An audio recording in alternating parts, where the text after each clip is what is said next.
Hey guys, God bless you all. You guys are asking, did she do her hair for this video? No, I didn't. I actually did it for tomorrow. Well, here we go with my testimony. So yeah, as you guys all know, my name is Grisel, and when I was born, my mom thought I had Down syndrome. Yeah, and all of you guys know that I have a twin, and time passed, and glory be to God, I don't have Down syndrome.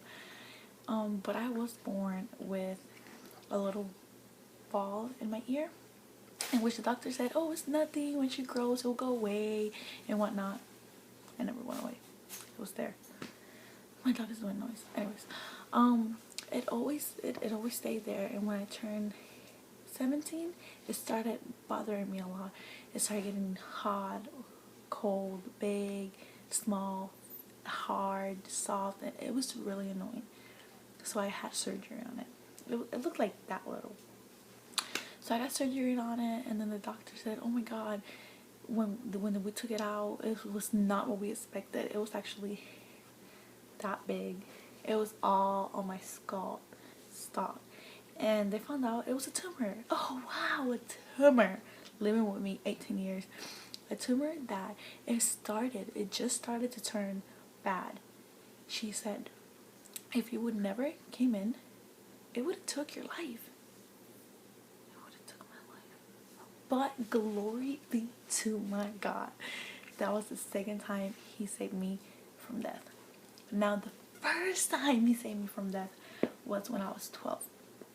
I was diagnosed with Crohn's disease. Crohn's disease. What is Crohn's disease? Okay. So I was in school. Middle school, I started getting some things on my legs, like some little, like if a bug bit me. And it started getting like, I don't know, weird, like a really bad bug bit me. They just gave me antibiotic. Oh, what happened? It never worked. It never worked. So I went back to the hospital. They said, "Oh, we have to take her by a specialist." They took me to a specialist, and they found out I had Crohn's disease. What is Crohn's disease? Crohn's disease is ulcers in your large intestine, I believe. Yes, in your large intestine. And what does ulcers in your intestine has to do with your legs? That disease reflects on your legs. Like if you get ringworms or something like that, that's what it looks like. When I actually found my disease, it was on the last stage. You know, I didn't only have it in my large intestine. I had it in my small intestine, I had it in my stomach, I had it in my esophagus, and I had it on my throat. And it was so bad that I couldn't even talk. I would always have to write to my mom on the paper, "Mom, I want this." I couldn't eat, I couldn't drink, nothing. When I used to go to the bathroom, to number 2, nobody wants to talk about number 2 in the bathroom, yuck. Well, I will bleed. An ulcer is having an open wound that bleeds. And of course, when you go to the bathroom, then you know, what do you expect? I had blood transfusion, and I had PICC line. PICC line is a little tube that goes all the way to your arm, all the way down to your heart. They put medications to it, and it hurts because the medication is cold, and then you get pain in your heart. Anyways, so from 108 pounds, I ended up weighing 63 pounds. Crazy. My dad had to carry me. He had to weigh himself with me, then put me down, weigh himself, subtract that, and voila, you get the average, 63 pounds. The doctors said that they had to amputate my legs. Say what? Yes, because my legs got infected by that little looking bug bite.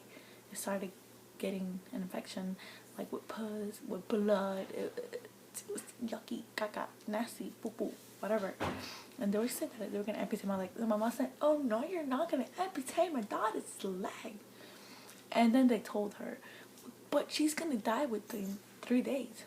Not only if I don't get my legs amputated, but because the disease is so, it's in the last stage. You cannot do nothing." Cut her legs You're not going to cut her legs.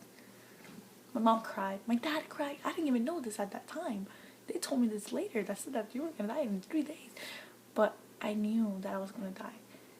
Well, I didn't know I was going to die because I didn't die, but I felt that I was dying. It was on the line that you have, like, I'm alive, but I feel like I'm going little by little. So much pain, so much hurt, like physically, you know, not being able to eat, to drink, you cry, you're dry, it's horrible, you know. And to those days, I still remember the pain, the suffering. And I remember one day my mom told me, Grisel, pray with me. I didn't know what was praying. All I remember was telling God, I don't want to die, I don't want to die, I don't want to die, I don't want to die, please God, I don't want to die. That's all I remember saying. And my mom told me, like, and I remember my mom praying on the floor, crying and whatnot. And, you know, it was crazy. Maybe you guys might ask, why was your mom praying if she doesn't go to church? Well, just so you guys know, this is at parentheses right here, going inside about this. My parents do believe in God. It's just they separated themselves from God, from church, from the doctrine, from everything when I was 3 years old. But they have the background and they have God's fear. But that's even harder to find at your house with family that knows from God but doesn't serve Him. Parentheses, close. Back to my testimony.